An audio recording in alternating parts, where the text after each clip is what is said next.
안녕하십니까. 아메리츠 파이낸셜 수석 부사장 이용돈입니다. 미국 경제 읽어주는 남자, 경제남. 11월 25일 월요일 순서 시작합니다. 오늘 할 내용은요. 주식시장은 계속 상승세고요. 트럼프의 재무부 장관 지명이 이 주식시장에 굉장히 긍정적인 반응을 보이고 있습니다. 비트코인이 10만 달러 고지 앞에서 좀 주춤거립니다. 왜 그런지도 좀 알아봐야 되겠고요. 스타벅스는 공항 매장 문제 해결을 요즘 모색 중이라고 하는데 또 어떤 얘기인지 살펴보겠습니다. 지난주에 미국 주식시장은 상승세를 이어갔고요. 다우존스 산업평균지수는 지난주 약 2% 상승하며 사상 최고치를 기록했고 S&P 500 지수와 나스닥 종합지수는 각각 약 1.7% 상승했습니다. 추수감사절로 인해서 이번 주 목요일에 시장은 휴장이고요. 금요일에는 조기 마감될 예정인데요. 투자자들은 블랙 프라이데이 기간 동안 소비 강도하고 주초에 발표될 일부 소매업체 실적 보고를 주목하고 있습니다.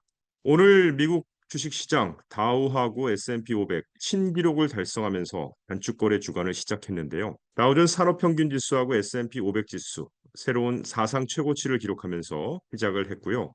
도널드 트럼프 대통령 당선인이 재무부 장관으로 지명한 후보 소식에 따른 투자자들의 긍정적인 반응 덕분이라는 분석입니다. 다우지수는 302포인트, 즉 0.9% 상승했고 S&P 500는 0.4% 올랐고요. 나스닥 종합지수도 0.5% 상승했습니다. 또한 러셀 2000 지수는 소형주 중심으로 2% 이상 급등했습니다. S&P 500 구성 종목 중에 80% 이상이 상승세를 기록했고요.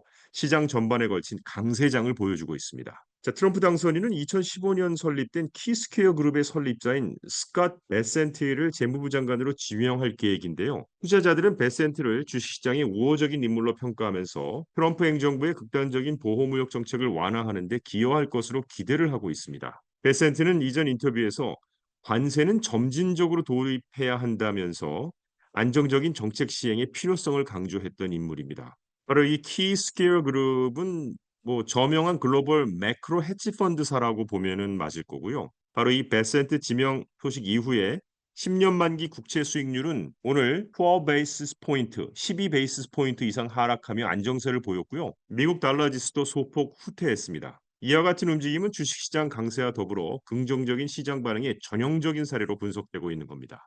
주요 기술주인 아마존, 알파벳, 메타는 상승했습니다. 엔비디아, 테슬라, 넷플릭스는 하락하며 혼조세를 보였습니다. 자, 이번 주 주요 일정입니다. 이번 주는 앞서 말씀드렸듯이 추수감사절로 인해서 목요일 시장이 휴장하고요. 금요일은 조기 마감됩니다. 이렇게 됨으로써 거래량은 많지 않을 것으로 예상이 되고요. 수요일에 주목해야 되는 게 수요일에는 연준 페더럴 리저브에 선호하는 개인 소비 지출 PCE 물가 지수가 발표되고요. 연준의 최근 정책 회의 의사록도 공개될 예정입니다. 연준의 최근 정책회의 의사록 바로 금리 인상 전망에 영향을 미칠 가능성이 있기 때문에 관심을 가져보셔야 될 것 같고요.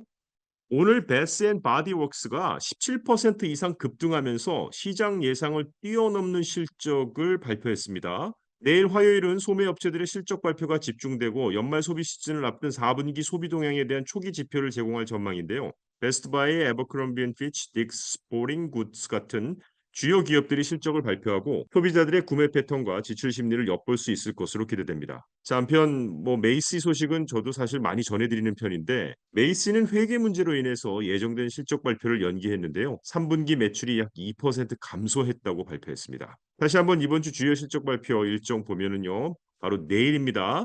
비포 더 벨 시장 개장 전에는 베스트바이하고 딕스포링구스 그다음에 에버크램비 앤 피치고요. 당 마감 후에는 소프트웨어를 공급하는 업체 워크데이 하고요. 사이버 보안 기술 업체인 크라우드 스트라이크, 델 테크놀로지스, 노스트롬, ���렛패커드가 발표를 합니다. 이 실적 발표들은 소매업계와 소비자들의 연말 소비 활동에 대한 중요한 힌트를 제공합니다. 그래서 투자자들에게 시장 상황을 분석할 주요 지표가 될 것으로 보입니다. 비트코인이 10만 달러 고지 앞에서 주춤하는데 무엇이 막고 있는지를 살펴보겠습니다. 비트코인의 10만 달러 돌파가 멈추면서 급격한 상승세가 잠시 제동이 걸렸습니다. 암호화폐 시장의 가장 큰 자산인 비트코인은 11월 5일 이후 40% 이상 상승했습니다. 그러나 심지어 주요 지점인 10만 달러에는 도달하지 못하고 현재 98,243.25달러 수준에서 거래되고 있습니다. 자, 분석가들의 관점을 한번 보면은요. 비트와이즈의 유럽 연구 책임자인 안드레 드라고시는 비트코인의 상승세가 장기 보유자들의 매도로 인해 저지되고 있다고 분석했습니다. 그는 최근 랠리 동안 상당한 양의 비트코인이 시장에 매도되면서 심리적 장벽인 10만 달러를 넘지 못하고 있다고 언급했습니다.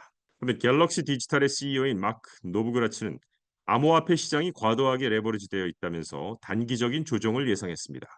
그는 대규모 매도세를 지적하며 최근 며칠간 약 140억에서 150억 달러 규모의 비트코인이 매도되었다고 덧붙였습니다. 세 번째로는 규제와 정책적 변수를 얘기하고 있는데요. 도이치방크의 전략가 마리온 라브레는 트럼프의 친암호화폐 정책이 긍정적 영향을 미칠 가능성이 있지만 구체적인 연방 암호화폐 법안 제정은 상당 시간이 걸릴 것이라고 전망했습니다.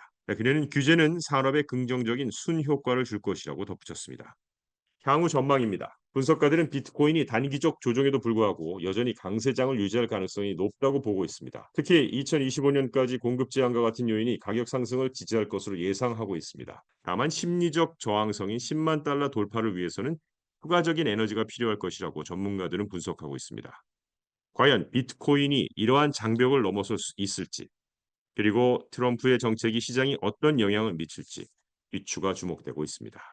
스타벅스 얘긴데요. 스타벅스가 공항 매장에서의 문제를 해결해야 하는 과제에 직면해 있습니다. 스타벅스의 CEO인 브라이언 니콜은 최근 몇 분기 동안 이어진 매출 감소를 반전시키기 위해서는 공항과 타겟 매장과 같은 라이센스 운영 매장에서의 운영 간소화가 핵심 전략이 될 수 있다고 밝혔습니다. 라이센스 운영 매장이라는 것은 뭐 예를 들면 이런 거죠. 특정 브랜드의 이름과 로고를 사용은 하지만 매장의 실제 소유와 운영은 제3자인 독립사업자나 회사가 담당하는 매장, 즉 공항이나 타겟 같은 데 있는 스타벅스는 스타벅스가 운영하는 게 아니라 뭐 이렇게 보시면 되는 겁니다. 스타벅스는 특히 긴 대기줄을 관리하는 효율성을 높이는 것이 중요한 과제로 제시되고 있는데요. 스타벅스의 이러한 효율성 개선 노력은 연중 가장 바쁜 바로 이 땡스기빙 여행 주간 동안 본격적인 시험대에 오를 전망이라고 하는군요. 뭐 이번 주는 가족들이 모이는 주가 되니까 흥행 돌풍을 일으키고 있는 영화 두 편 소개하면서 마칠까 하는데요. 첫 번째로는 위키드를 소개합니다. WICKED. 아주 큰 인기를 끌고 있습니다. 추정치에 따르면은 북미에서 1억 1,400만 달러, 전 세계적으로 1억 6,420만 달러의 개봉 흥행 수익을 기록한 것으로 예상되고 있습니다. 브로드웨이 뮤지컬을 원작으로 한 영화 중에 역대 최고 대비 기록이라고 하는군요. 그동안 영화 뮤지컬이 관객을 끌어들이는데 어려움을 겪어온 점을 감안할 때 굉장히 센세이션을 일으키고 있는 겁니다. 자, 왼쪽 표에 멋진 모습의 사나이는 바로 글래디에이터 2의 주인공입니다. 북미에서 5,500만 달러로 개봉하면서 강력한 출발을 보였고요. 사실 미국보다도 비미국 시장에서 이미 개봉된 곳이 많습니다. 뭐 대한민국을 포함해서요. 그래서 전 세계적으로 2억 2,100만 달러의 흥행 수익을 주말 내에 기록할 것으로 보이는데요. 두 영화는 각각 장르적 특성과 흥행 전략의 차이를 보여주며 극장가의 다양성을 증명하고 있습니다. 이상 경제 읽어주는 남자를 마칩니다. 행복한 추수감사절 주간 보내시기 바랍니다. 고맙습니다.